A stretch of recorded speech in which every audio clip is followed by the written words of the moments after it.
Search কমিটির সুপারিশ তালিকা থেকে বাছাই করে একজনকে সিইসি ও ৪ জনকে নির্বাচন কমিশনার পদে নিয়োগ দিয়েছেন রাষ্ট্রপতি মোহাম্মদ শাহাবুদ্দিন আহমেদ। প্রধান নির্বাচন কমিশনার হিসেবে নিয়োগ পেয়েছেন অবসরপ্রাপ্ত সচিব এএমএম নাসির উদ্দিন। তার অধীনেই অনুষ্ঠিত হবে ত্রয়োদশ জাতীয় সংসদ নির্বাচন। কে এই প্রধান নির্বাচন কমিশনার, কি তার পরিচয়, জানাচ্ছেন তারেক আহমেদ। প্রধান নির্বাচন কমিশনার হিসেবে বিএনপির প্রস্তাব করা ২ জনের মধ্যে একজন সদ্য নিয়োগ পাওয়া অবসরপ্রাপ্ত সচিব এএমএম নাসির উদ্দিন। সিইসি পদের নিয়োগ পাওয়া নাসির উদ্দিন একজন অভিজ্ঞ আমলা। ২০০৯ সালের জানুয়ারিতে তিনি অবসরে যান। অবসরে যাওয়ার আগে তিনি স্বাস্থ্য মন্ত্রণালয়ের সচিব হিসেবে কর্মরত ছিলেন। স্যান্ডেলিনা সো, রূপচর্চায় আভিজাত্য।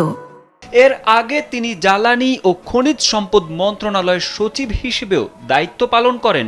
নাসির উদ্দিন বিসিএস প্রশাসন ১৯৭৯ ব্যাচের কর্মকর্তা। ২০০৫ থেকে ২০০৭ সালের ১০ অক্টোবর পর্যন্ত সচিব পদে কর্মরত ছিলেন। তার বাড়ি কক্সবাজারের কুতুবদিয়ায়। নিয়োগ পাওয়ার পর তাৎক্ষণিক প্রতিক্রিয়ায় নাসির উদ্দিন গণমাধ্যমকে বলেন, অবাধ, সুষ্ঠু, গ্রহণযোগ্য নির্বাচনের জন্য যা যা করা দরকার তা করব ইনশাল্লাহ। দায়িত্ব যখন আসছে আমাদের তা সুষ্ঠুভাবে পালন করতে হবে, সবার সহযোগিতা নিয়ে। সার্চ কমিটি নতুন ইসি গঠনের জন্য যে ১০ জনের নাম প্রস্তাব করেছিল সেখান থেকে রাষ্ট্রপতি ৫ জনকে বেছে নিয়ে সিইসি ও নির্বাচন কমিশনার নিয়োগ দেন।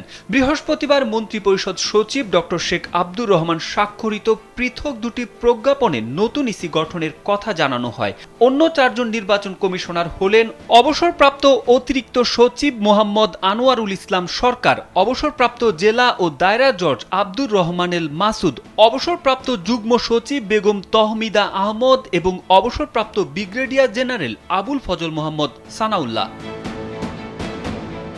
নির্বাচন কমিশন পুনর্গঠনে আইন অনুযায়ী গেল ২৯ অক্টোবর আপিল বিভাগের বিচারপতি জুবায়ের রহমান চৌধুরীর নেতৃত্বে ৬ সদস্যের সার্চ কমিটি গঠন করা হয়। ওই কমিটি যাচাই বাছাই করে ১০ জনের একটি তালিকা বুধবার রাষ্ট্রপতি দপ্তরে পাঠান। এর আগে বিগত ২০২২ সালের ২৭ ফেব্রুয়ারি আওয়ামী লীগ সরকারের নিয়োগ করা কাজী হাবিবুল আউয়াল কমিশন গত ৫ সেপ্টেম্বর একযোগে পদত্যাগ করে। তারেক আহমেদ, কালবেলা।